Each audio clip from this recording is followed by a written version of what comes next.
Com a velocidade dessa evolução, como a tecnologia está crescendo, é algo meio fora do nosso controle, a gente tem que correr atrás dos efeitos, né, que causará e prever um pouco o que será esse futuro para nós, que somos a geração que terá que tentar se adaptar a uma mudança fora do nosso DNA, para nossos filhos que já são nativos digitais, e como serão melhor preparados para essas relações de trabalho e sobrevivência que está se criando.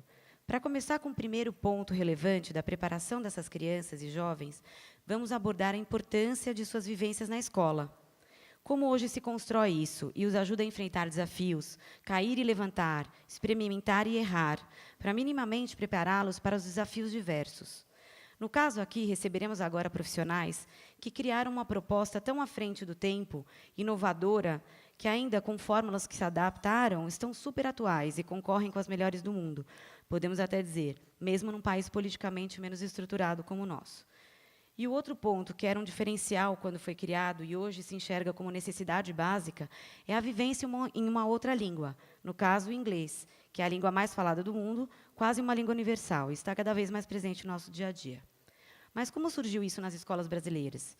Vocês sabem qual a diferença entre o inglês aprendido como uma língua estrangeira e o inglês no contexto do currículo escolar no dia a dia? Esse aluno saberá raciocinar na língua, o que fará ele a ter mais facilidade de se virar e vivenciar a cultura bem melhor que o primeiro, se destacando, podendo se aprofundar melhor na sua necessidade, ampliar seus horizontes. Assim, sabendo dessa facilidade de quem estudava em escolas internacionais, mas que não contemplavam muitas coisas importantes da nossa cultura brasileira, a Eliana, por sua história, foi uma pessoa-chave nesse processo, que hoje encontramos nas melhores escolas do Brasil. Há 27 anos atrás, em 1990, ela que propagou esse lindo projeto bilíngue. Nada melhor que ela para nos falar do bilinguismo no Brasil. E a Fernanda Liberali para nos falar de propostas educacionais. Então, chamamos a Eliane e a Fernanda ao palco. Sejam bem-vindos. É uma emoção ver a casa cheia, partindo aí do PTA, que há 2 anos atrás, quem diria que estaríamos aqui, né? E não posso dizer que o coração bate pouco. Mas gostaria de começar com essa ideia mesmo, compartilhar com vocês. Tudo bem, Fê? Tudo bom. Imagina que na década de 90, 27 anos atrás, não é tanto, aqui no Brasil acreditava-se que aprender uma segunda língua poderia prejudicar o conhecimento da língua materna. E quem queria estudar, então, uma segunda língua, teria que frequentar uma escola internacional. Olha só, que nem era tão comum e, principalmente, existia para os empresários ou quem vinha com tempo limitado de outros países.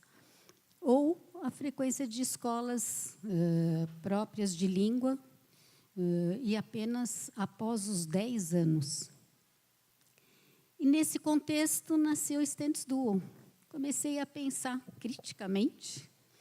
Puxa vida, Europa, vários países, temos aí a região do Tirol, Suíça, temos aí aqui na América Latina, muito mais do que 2 línguas eles aprendem. E por que não tem problema na língua materna? Que somos nós diferentes? Então, começamos aí com uma escola com imersão do inglês para crianças de 2 anos. E assim foi, passa o tempo, 12 anos se passaram.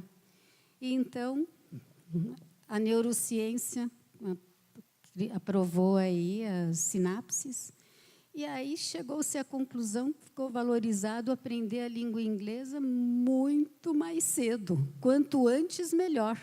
E aí as escolas tiveram que se reorganizar para isso. E, de fato, puxaram o ensino da língua para idades bem menores, mas o mesmo modelo de 2 vezes por semana de escolas de língua, no estudo, por exemplo, do inglês, 2 horinhas, muito mais vocabulário do que realmente aprender uma cultura. E Stands Duo já estava aí formando suas primeiras turmas. Crianças saíam aí bilíngues, fluentes, podendo frequentar escolas internacionais. Muitos optaram por St. Paul's, Graded, fizeram inclusive faculdade fora, bem resolvidos por uma marca dessa escola. uma escola de período integral, complementando o ensino do português com o inglês, projetos integrados das várias áreas. Isso é muito importante, porque o contexto tem que ir além da escola. Mas, mais importante do que isso, é pensar que a escola ajuda na identidade das pessoas. Então, essa escola tem que valorizar, primeiramente, as nossas raízes, a nossa cultura, as nossas datas comemorativas. E, por isso, também ser alfabetizado, primeiramente, na língua materna. Porque temos que acreditar que a criança sai da sala de aula para ler o mundo, para valorizar em casa, ler junto o jornal, a revista, os outdoors, sentir que é parte, se sentir empoderada de poder fazer parte desse mundo. E, com isso, nós temos aí esses adolescentes que estavam bem resolvidos, preparados para já viajar o mundo. E não é que passam mais 12 anos, estamos aqui hoje. E olha só o que temos. Muitas escolas de educação infantil foram criadas nesses últimos 3 anos, multiplicaram-se essas propostas de imersão aos 2 anos, e agora, quentinho, está pipocando escolas internacionais, criadas em outros países, estão vindo para cá, e novas escolas bilíngues, que começam, então, a pensar, a criar um currículo, a juntar profissionais, tendo que fazer uma formação, criar uma identidade. E temos aí uma Stands Du, com 27 anos, já de um trabalho competente, um trabalho que já acontece há vários anos e que possibilita, sim, um trabalho não só bilíngue, mas a formação da cidadania. E aí eu gostaria de ouvir um pouco você, Fernanda, como que isso tem a ver com mobilidade? O que é esse conceito mobilidade que cruza com essa nossa história? Bom, boa noite a todos. Eu gostaria, então, de falar um pouquinho sobre essa questão desse cidadão do mundo que se constitui. E que se constitui porque justamente consegue se mover nos diferentes espaços sociais que são colocados para ele e nos quais ele opta por atuar. Como é que esse sujeito, esse aluno, que vai ser um futuro profissional, um futuro ser no mundo, e já é até agora, como é que ele se constitui? Que papel a escola tem para isso? Como é que aqueles conteúdos que a escola oferece, ou mesmo essa variedade de línguas para ele se apropriar, como isso vai criar condições para que ele possa ter mobilidade de atuar em diferentes contextos e situações? A primeira questão é pensar que o conteúdo que a gente aprende não é um conteúdo solto, mas ele é um conjunto de saberes que, ao serem vividos no espaço da escola, como parte da vida que a pessoa vive, vão se transformar em repertórios, ou seja, eles vão ser incorporados por esses alunos, por esses sujeitos no mundo que vão poder lançar mão desses saberes como modos de atuação, como possibilidades de ser e de agir. Então, se eles têm uma gama maior de línguas que eles podem usar, nas diferentes possibilidades de atividades da vida, eles poderão lançar mão dessa linguagem que eles têm, desses diferentes recursos para significar. Se eles estão em diferentes situações, eles também poderão lançar mão dos vários conhecimentos que não foram simplesmente apropriados como mais um saber para fazer a prova, mas sim como algo que constitui quem eles são e que permite a esses sujeitos agir na sociedade. E como que é isso aqui, Eliana? Isso é interessante. Isso é o que chamamos de atividade social. Vocês já devem ter ouvido bastante na prática. Por exemplo, na educação infantil, um tema que podemos pensar aí é a vida na praia e a vida no campo. quanta coisa não se pode brincar em sala de aula que possibilita essa vivência para as crianças. Imagina eles brincando de areia, eles indo no mar, eles estabelecendo as relações das pessoas que eles podem conversar, a vontade de comer, a vontade de beber. Quantos problemas não têm que ser resolvidos e que eles vão exercitando e negociando entre eles nesse brincar, nessa temperatura, no sentir calor, no molhar a roupa, no precisar ir no banheiro, numa situação que, na verdade, isso só cria repertórios para depois, na vida real, eles poderem pensar sobre isso. E aí, se a gente vai adiante, por exemplo, no Fundium, que nós temos aí o guia turístico do 4º ano, vocês devem ter visto alguns aí na mostra cultural, mas essa possibilidade dos alunos viverem, o fazer um guia.